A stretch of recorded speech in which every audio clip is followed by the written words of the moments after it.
All right.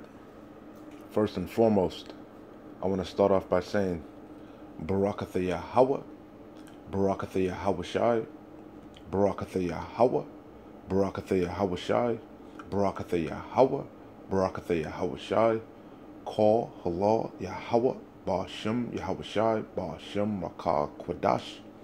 Double honors to the apostles of GMS, Great Millstone, who ruled well and who taught me this truth. And shalom to you, sincere Akim, out there listening, learning, and pushing this truth. And shalom to the few sincere Akwath that are out there listening and learning as well.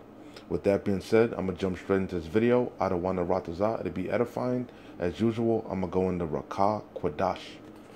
And you see I got the copyright disclaimer act up because I'm going to play a small portion of a clip from Sky News, all right? And as usual, my videos, first and foremost, they're strictly for edificational purposes, and my videos are not monetized, all right?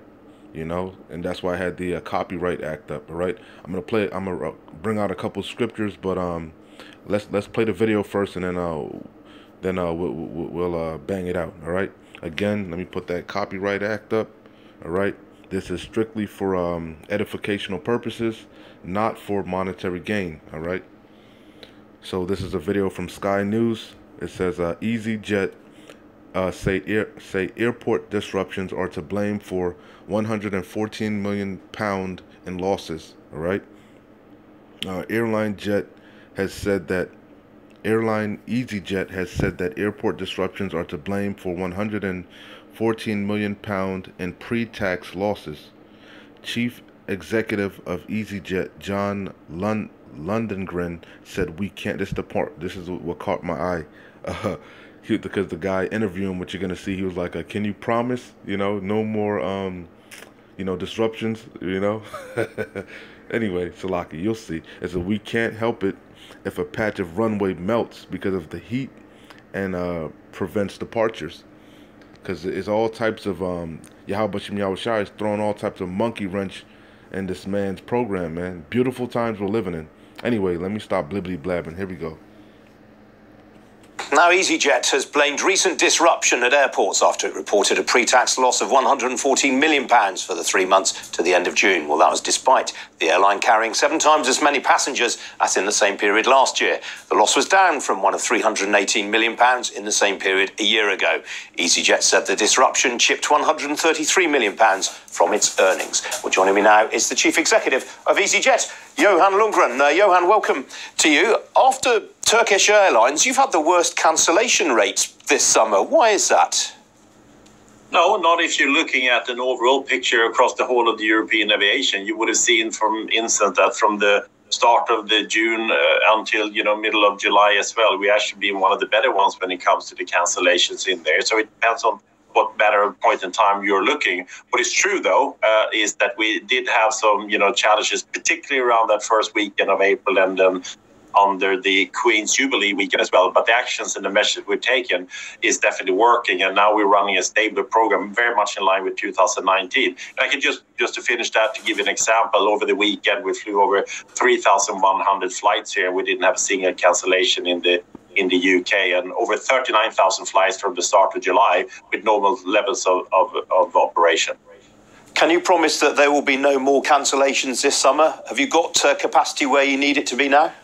That's what caught my eye right there. The guy doing the interview, the reporter is hilarious, man. He was like, what he say? He say, why is that? He's funny. But then he's like, they can't promise anything, man. And we know what's going on. Yahweh Shem Yahweh Shai is turning things up, man. And anyway, listen to what he says. We are confident on the actions that we have taken, and they are actions and the measures we've taken is definitely working. And now we're running a stable program, very much in line with 2019. And I can just to finish that, to give you an example, over the weekend, we flew over 3,100 flights here. We didn't have a single cancellation in the UK, and over 39,000 flights from the start of July with normal levels of operation. Can you promise that there will be no more cancellations this summer? Have you got capacity where you need it to be now? Well, we are confident on the actions that we have taken, and they are apparently working. But, clearly, we can't help if there's a patch at a runway that melts because of the heat, which means that the airport doesn't allow departures and arrivals to take place.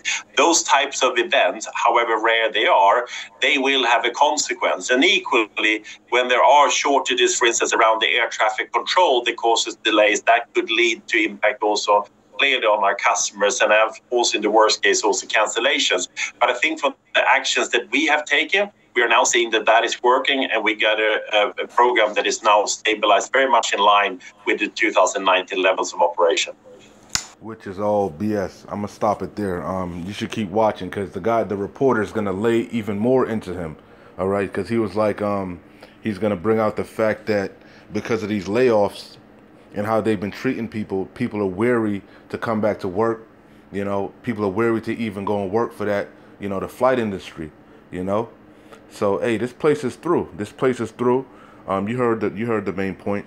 They can't promise anything, man.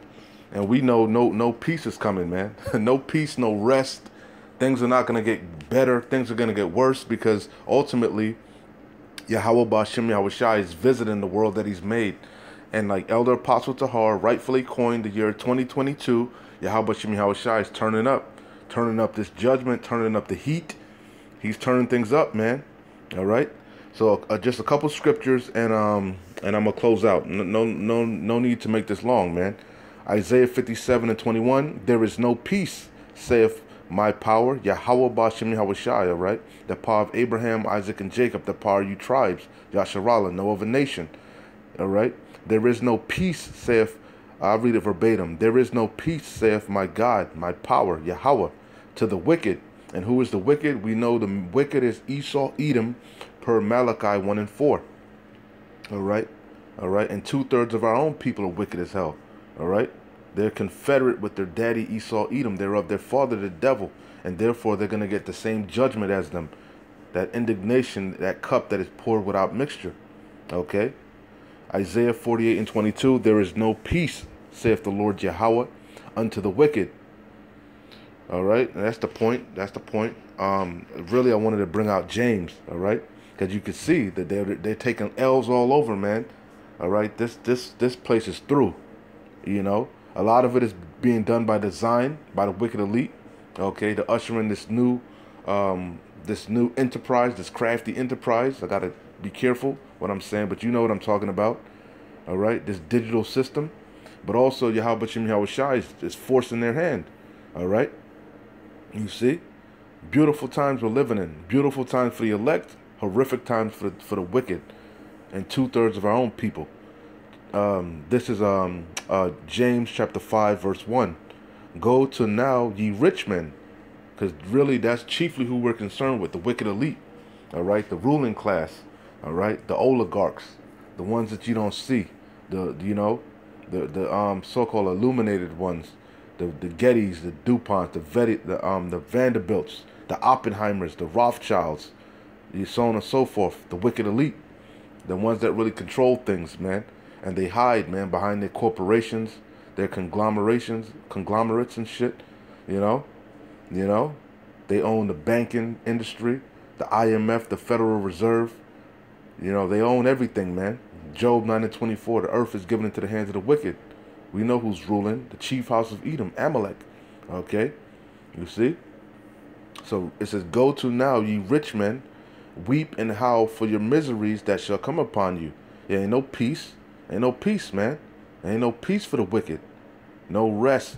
As Job said, when you're about to fill your belly, when you think that you got this new world order in line and in checked and up and running, guess what? The Lord is going to disappoint the devices of the crafty. All right, you're gonna vomit up everything that you devoured, man. You're not gonna feel quietness in your stomach. Okay, we're in these times, beautiful times. Esau's the end of the world. Jacob is the beginning of it that followeth. Our redemption is nigh. This devil is through. His kingdom is falling as we speak, like lightning. Go to now, ye rich men, weep and howl for your miseries that shall come upon you. Yeah, you trying to get you talking about everything is up and running, nice and in order, everything is stable. But guess what?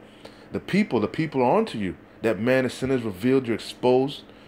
Everybody's looking at you sideways. All right? That's why this sedition is going to happen, man. Sedition. Okay? You see? You see? Nobody trusts you, you know. Only the simple believeth every word, but not everybody's simple. You got truthers, you got people exposing you, you know, so shall they make their tongues fall upon themselves. Beautiful times, man. It says, go to now, you rich men, weep and howl for your miseries that shall come upon you. Your riches are corrupted, and your garments are moth-eaten. Yeah, everything you've gotten, how did you get it? By deceit, by violence, you know. It says your gold and your silver is cankered, and the rust of them shall be a witness against you. Yeah, everything you got is defiled, because you got it, you know, you got it by bloodshed, by violence, by the sword, oppressing, raping, robbing, pillaging, lying, stealing. Okay, your gold, and it says I gotta start that over again. James 5:1. Go to now, you rich men, weep and howl for your miseries that shall come upon you. Your riches are corrupted, and your garments are moth-eaten. Your gold and silver is cankered, and the rust of them shall be a witness against you. How you got them. Okay? And it says, and shall eat your flesh as it were fire. Ye have heaped treasures together for the last days. Chiefly the wicked elite, man. All right?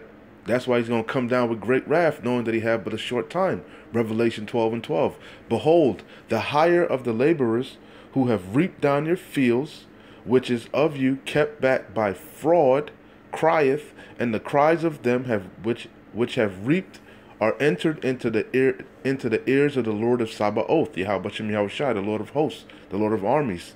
All right? And we're our cries, man. The cries of the oppressed, the needy, the forgotten, Yasharallah, okay, the apple of the Lord's eye, all right. You see, and you so wicked, you oppress your own goddamn people. You see, because your desire is as hell. You're never satisfied. See, per Habakkuk. You see, but they that eat thy bread have laid a deadly wound. These nations that took your money and you know they deceived you. The pride of your heart have deceived you. Your terribleness have deceived you. You guys are in a trick bag. Esau, Edom, you're in a trick bag, man. You see? Ye have lived in pleasure on the earth. All right? That was the blessing going back to Isaac. All right? Esau got the fatness of the earth and the sword. All right? But there's a recompense for that. All right? There was a clause at the end of that contract. That, you know? You see? He that leadeth into captivity shall go into captivity. He that killeth with the sword must be killed with the sword. You see? Ye have lived in pleasure on the earth and been wanton. Ye have nourished your heart as in the day of slaughter. Ye have condemned and killed the just. Who are the just? Yasharallah. All right? You see? You tribes. Ye have condemned and killed the just. You know, you got a perpetual hatred against your brother Jacob. You see? And did shed the blood of the children of Israel by the force of the sword. You see? You see? You have condemned and killed the just, Yasharallah, and he doth not resist you. Be patient, therefore, brethren, unto the coming of the Lord, Adawan, Yahweh Bashem Yahushai. Behold, the husbandman waiteth for the precious fruit of the earth, and hath long patience for it until he receiveth the early and latter rain. All right, the patience and the faith of the saints. He that endureth to the end, the same shall be saved. All right. And the patience goes into suffering, man. But guess what? It says, be ye also patient, establish your heart, for the coming of the Lord, Adawan, Yahushua HaMashiach, Yahweh Bashem Yahushai, draweth nigh. You see? So that's the good news. That's the gospel. Each day that passes is a day closer to the kingdom and the downfall of our enemy, Esau, Edom. All right? And they're through, man. They're through. There is no peace. The Lord is throwing a monkey wrench in everything, man. And he's turning up, man. Melting runways. burning everything down, man. London is on fire. Europe is on fire. Cali's on fire. The world is on fire. Because the Lord is a consuming fire. And he's visiting the world that he made. But you ain't seen nothing yet. Keep pushing. We're close. Shalom. Wa abad babal.